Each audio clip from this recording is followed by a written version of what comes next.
Hello friends, in this video we will see do while block, the do while loop.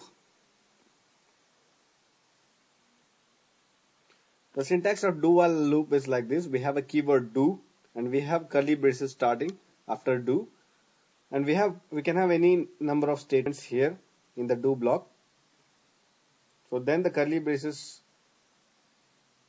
ends. After that we have a keyword while and a bracket. Inside the bracket we have loop conditions. And one more thing is we have a semicolon here. This is very important. No other loops has a semicolon at the end.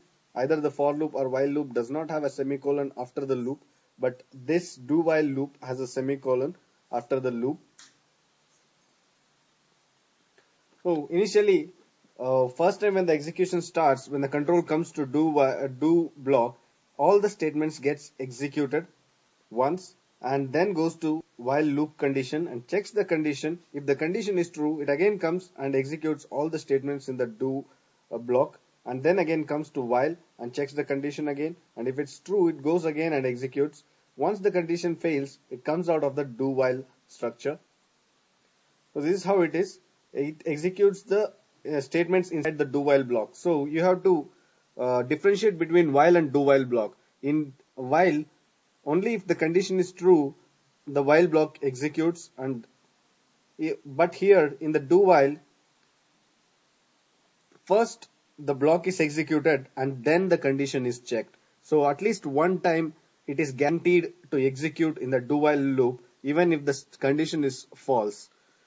So if the condition is true, it will execute the exact number of time depending upon the statements. So if the condition is false, at least one time the do while loop executes. So here, once the do block executes,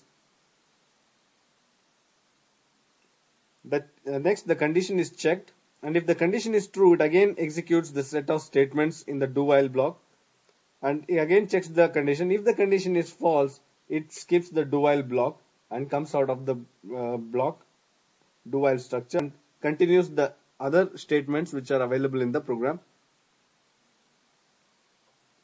So we will see example 1. So we'll assume that x is equal to 0 initially.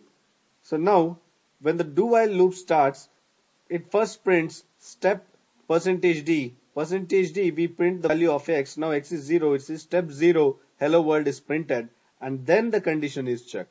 So now 0 less than 10 is true and the do block again gets executed.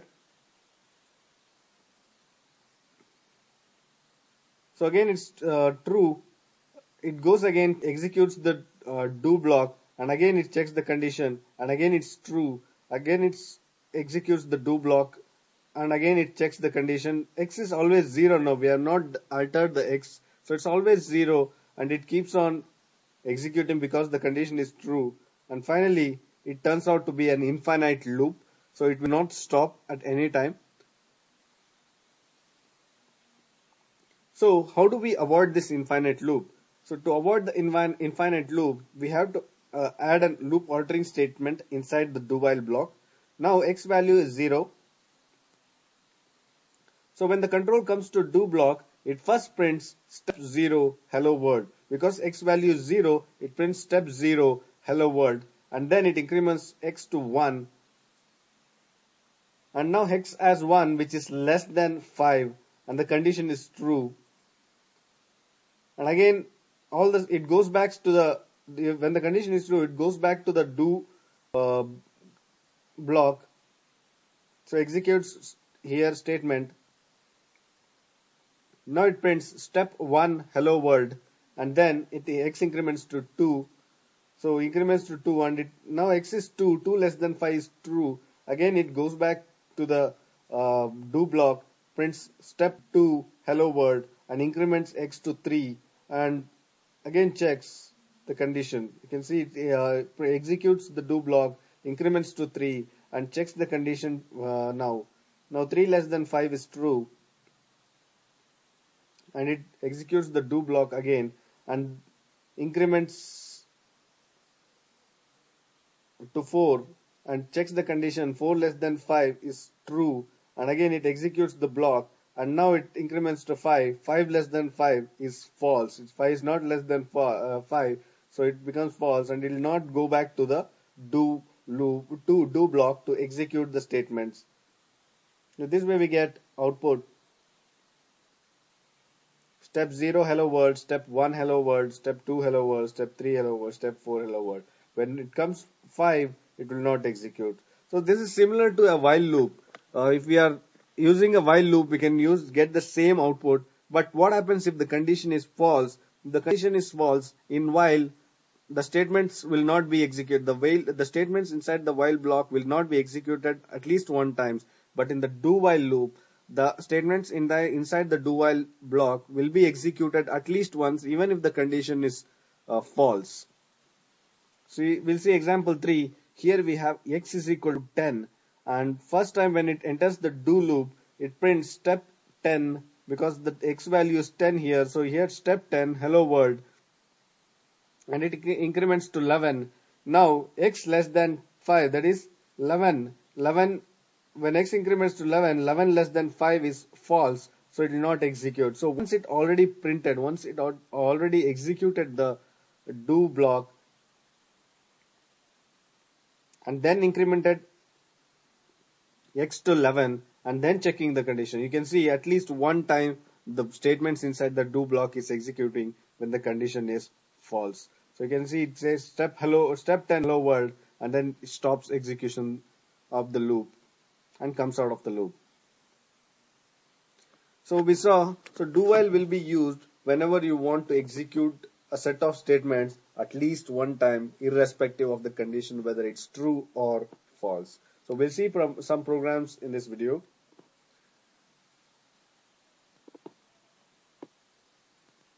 Here we have an example here. I value, we have declared a variable I of type int. So we initialize the variable to 1. So as we do it in a while loop, here also we have to initialize the loop variable. So now in the do, it first prints the value of I, and I increments to 2. 2 less than or equal to 10 is true, and again it starts from here. It prints again the value of I, and again I increments to 3. 3 less than or equal to 10. This way it goes on until it is 10. When it becomes 11, when increments to 11, I increments to 11, so I less 10 less than 11 less than or equal to 10 is false and comes out of the loop. We'll see the execution. I'll do Alt F9, and we'll do a Control F9 to run program. You can see it printed when I is equal to 1. It first printed here and then incremented and then checked the condition.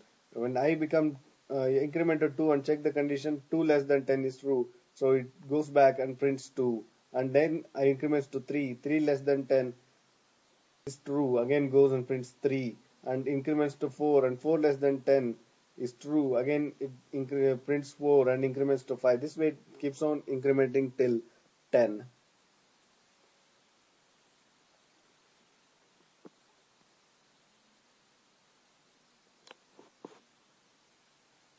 We'll see one more example. So now I have the same variable I, but the value of I is 13. So first, when it goes to do while loop, first prints the value of I. So it prints 13. It prints 13 and then increments to 14. So now it checks the condition. 14 less than 10 is false. So comes out of the loop. So this way, we can use do while whenever we want to execute at least one time. I'll compile this program to Control F9. Now you can see it prints only once 13 and it stops the execution. So actually the value of I is 14 now. If you print, you can see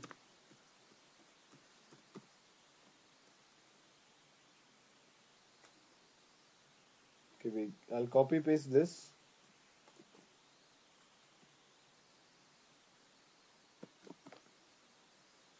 Alt F9,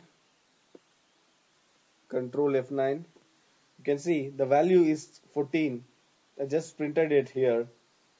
So even once it executes this statement and then executes this statement and then check the condition and it fails and it comes out of the loop. You can paste here one statement saying out of loop. Now if I do a Alt F9 and Control F9, you can see after 13 it prints 13 and then it comes out of the loop. So this way we can use do while loop.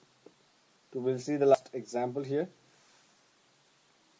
So here we are using do while to execute number of times. How many number of times we don't know. So it depends on the user's input. So we'll say Alt F9. You can see here we have variable of type int m. So it prints first when it goes to do loop. First it prints hello Mac computer education. Then it prints enter 1 to continue and 2 to stop. So we'll scan the value. User enters a value. If he enters 1, so the while condition is checked. If m is equal to 1, it again executes all these statements. So if the user enters 2, it will come out of the loop.